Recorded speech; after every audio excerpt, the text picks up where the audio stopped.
আসসালামু আলাইকুম ওয়া রাহমাতুল্লাহি ওয়া বারাকাতুহু। এক প্রবাসী ভাই জানতে চেয়েছেন যে আমি বিদেশে থাকি, আমি স্ত্রী ছাড়া অন্য কোনো জায়গায় কি আমি যৌন ক্ষুধা, যৌন ইচ্ছা পূরণ করতে পারবো? ভাইয়ের প্রশ্নের উত্তরে বলবো, আল্লাহ পাক সূরাতুন নূনের মধ্যে বলেছেন, কুল্লিল মুমিনিনা ইয়াগুদ্দু মিন আবসারিহিম ওয়া ইয়াহফাযু ফুরুজাহুম। মুমিন বান্দাদের কাম্য হলো তারা নিজ লজ্জাস্থানকে হেফাজত করবে এবং নিজ চক্ষুকে নিম্ন রাখবে। আল্লাহ পাক সূরাতুল মুমিনুনের মধ্যে বলেছেন, ওয়াল্লাযীনা হুম লিফুরুজিহিম হাফিজুন।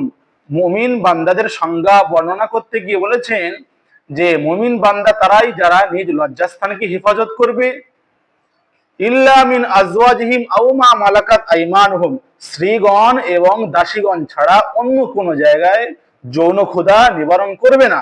ফামানিবতাগা ওয়ারা আযালিকা, যদি দাসীগণ এবং স্ত্রীগণ ছাড়া অন্য কোন জায়গায় যদি যৌন কামনা মিঠায়, ফাউলাইকা হুমুল আদুন, তারা তারা সীমালঙ্ঘনকারীর মধ্যে শামিল।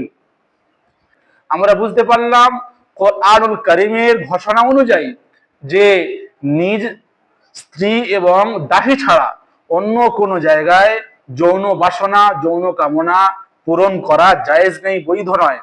আমি ভাইয়ের বলবো যে যদি সামর্থ্য থাকে শাদী করে নেওয়া, বিয়ে করে নেওয়া। হ্যাঁ, যদি সামর্থ্য না থেকে থাকে, বিশ্বনবী সাল্লাল্লাহু আলাইহি ওয়াসাল্লাম বলেছেন, ওয়ামান লাম ইয়াস্তাতি ফালাইহি বিসসাওম।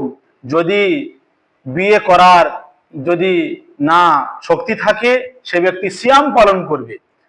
ফাইন্নাহু লাহু বিজাউন, এটি তার জন্য শাহওয়াত, ইচ্ছা কম করে দেবে, ঘাটিয়ে দেবে।